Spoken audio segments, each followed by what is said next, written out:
Hey, that's forward. Pagkatapos ng nagre-review, natakot ko na siya sa uwan sa unahan.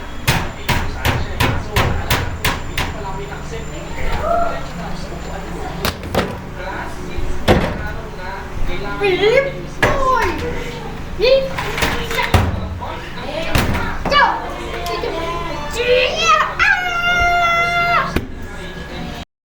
na-conscious ako sa tawag dito sa body posture ko habang yung klase. Kasi nga, This! alam mo, nalimutan ko na yun.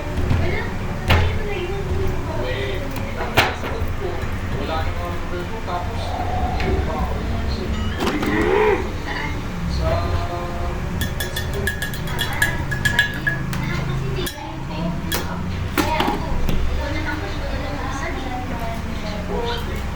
ayaw niya sa akin.